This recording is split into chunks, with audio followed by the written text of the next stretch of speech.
नमस्कार, बहुत स्वागत आप सभी का। जी मध्य प्रदेश छत्तीसगढ़ देख रहे हैं आप। आपकी आवाज में आप सभी का स्वागत है।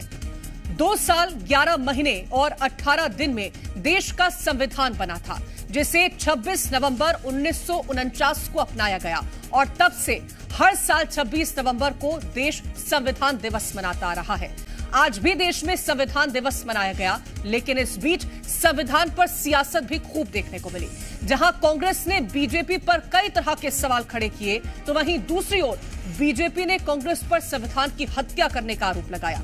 तो एक तरफ संविधान को लेकर सियासी बयानबाजी तेज है और वहीं दूसरी तरफ इस पर कई तरह के सवाल उठ रहे हैं। और सवाल ये कि क्या संविधान को कमजोर किया जा रहा है?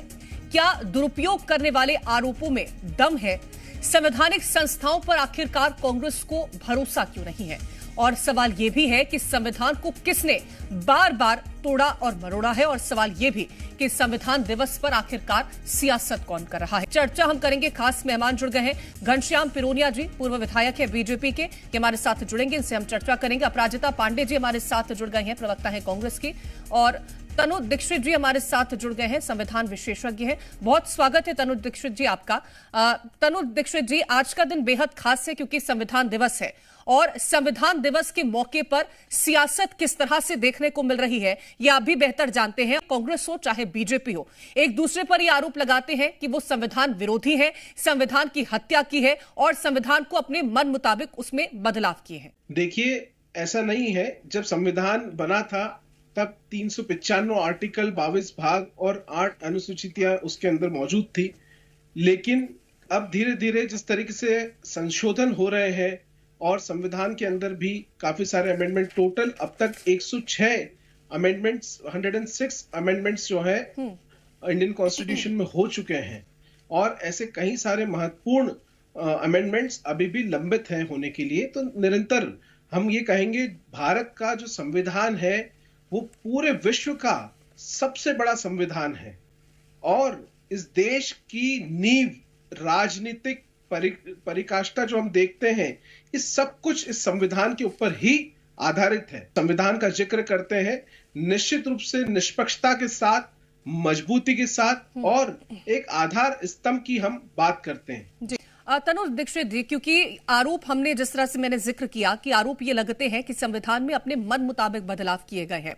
अगर जिस तरह से आपने जिक्र किया कि आने वाले वक्त में अभी भी ऐसे कुछ है जो बदलाव देखने को मिलेंगे और अभी भी लंबित है, तो ये माना जाए ना कि जरूरत के हिसाब से और समय की जो आवश्यकता थी उस हिसाब से ये बदलाव किए गए थे, संविधान में संशोधन किया गया था? या फिर जो आरोप सियासी पार्टियां लगाती हैं कि अपने मन मुताबिक, अपनी इच्छा अनुसार और अपने आप को फायदा पहुंचाने के लिए ये उस अनुसार बदलाव किए गए? क्या मानते हैं कि समय की जरूरत थी या फिर अपनी इच्छा अनुसार किया गया? यह आरोप तो सरासर निराधार है, क्योंकि कॉन्स्टिट्यूशन के अंदर कोई भी बदलाव करने के लिए 3 तरीके से बिल, इसमें बकायदा लोकसभा, राज्यसभा और फिर राष्ट्रपति तक मोहर लगती है। उसके बाद ही कोई संविधान में इस तरीके की चीजें संशोधन हो सकता है।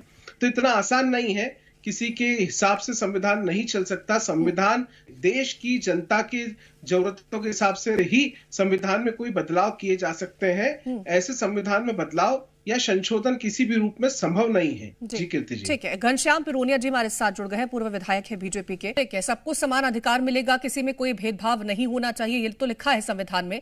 लेकिन ये इतनी आसानी से तनुज दीक्षित जी कह देना कि अगर एक पार्टी सत्ता में आती है तो संविधान को खत्म कर देगी, क्या इतना आसान है संविधान को खत्म कर देना? क्या इतना आसान है? भारत का आधार है और आधार कभी भी हटाया या खत्म नहीं किया जा सकता। हमारी पहचान हमारे संविधान से होती है, तो निश्चित रूप से ऐसा कुछ भी नहीं है। दूसरी बात, एक चीज ज्ञात हो, जब संविधान बना था तब सेक्युलर, इंटीग्रिटी और इस टाइप के शब्दों का कोई भी प्रीएम्बल ऑफ इंडियन कॉन्स्टिट्यूशन में उल्लेख नहीं था। ये बात ध्यान रहे, तो ये भी बहुत जरूरी है जानना। और वहीं हम अगर बात करें संविधान की, तो देखिए संविधान भारत का इतना बड़ा, इतना विशाल है कि पूरी दुनिया में इससे बड़ा कॉन्स्टिट्यूशन किसी देश का नहीं है।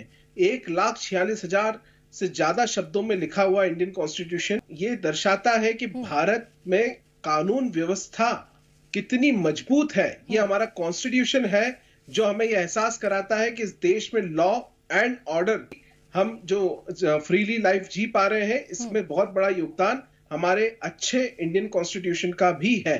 ठीक है, एक आखिरी रिएक्शन में ले लेती हूँ तनुज दीक्षित जी से, क्योंकि वक्त की थोड़ी सी कमी है। तनुज दीक्षित जी, आपने दोनों पार्टियों को सुना होगा, खुद को संविधान हितैषी दोनों पार्टियां बताती हैं, लेकिन बयानबाजी में क्या आपको नजर आता है? बयानबाजी मुझे लगता है बेतुकी है पूर्ण रूप से, क्योंकि अगर आप कॉन्स्टिट्यूशन पे भरोसा रखते हैं तो आपको लॉ एंड ऑर्डर यानी कानून की व्यवस्थाओं पे भी भरोसा रखना पड़ेगा। और ये बात आपको मानना पड़ेगी कि जो चीजें, जो लोग भारतीय संविधान पे पूर्ण रूप से अपना भरोसा रखते हैं, भारतीय संविधान के अंदर ऐसी सारी चीजें बराबर है, कोई भी चीजें इस तरीके से नहीं होती हैं जिस तरीके से पार्टी, राजनीतिक दल आरोप प्रत्यारोप करते हैं। बिल्कुल, तो संविधान को अपने हिसाब से इस्तेमाल करते हैं और संविधान खतरे में है, ये लोगों तक पहुंचाने की कोशिश भी की जाती है। फिलहाल के लिए बहुत शुक्रिया है आप तीनों का हमारे साथ चर्चा में जुड़ने के लिए। और आपकी आवाज में फिलहाल इतना ही। आप देखते रहें जी मध्य प्रदेश छत्तीसगढ़।